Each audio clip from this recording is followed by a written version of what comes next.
हमारी वीडियो को सबसे पहले पाने के लिए हमारे चैनल को सब्सक्राइब करें और बेल आइकन को जरूर दबाएं।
आज लोग क्या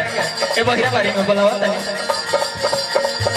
गरी सुमिया नामा तोहार ये गौरी के बुआ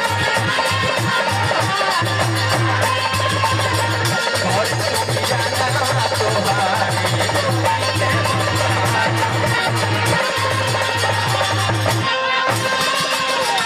आई गौरी के बबुआ ये गौरी के बबुआ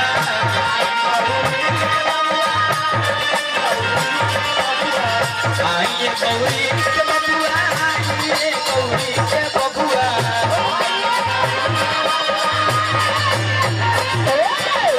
सबसे पहले गौरी ले गोहार ये गौरी के बबुआ ये गौरी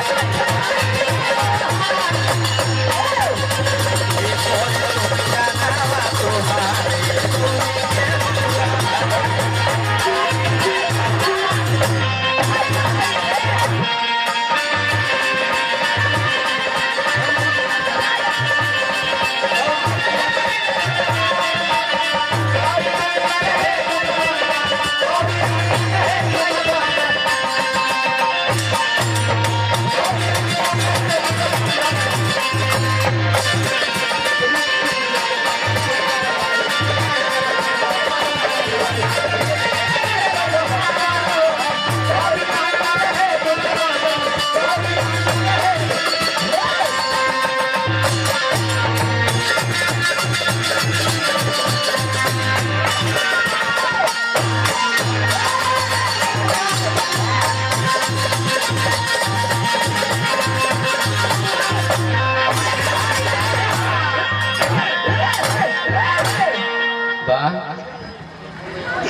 और ये भक्त कहले के सरकार उरे बारे में सुनले बनी हां कैसे कहता रहता है हां कह रहे भक्त कहले के सरकार उरे बारे में सुनले बनी कैसे कैसे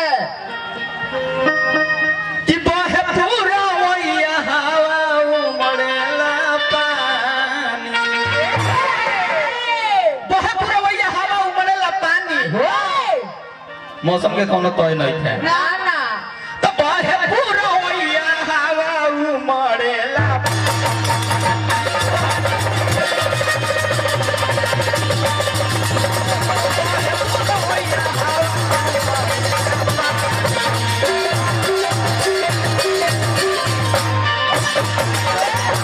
बहे पूरा वैया हवा उमड़ेला पानी और क्या तो सब हवा में नहीं बाबा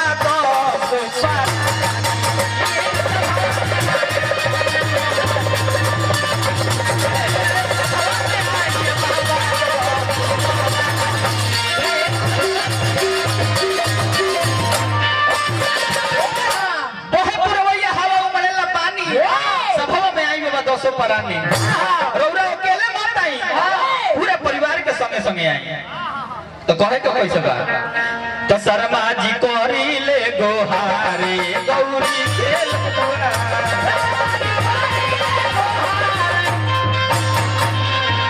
बड़ी बड़ी मीरा नावा तोहारे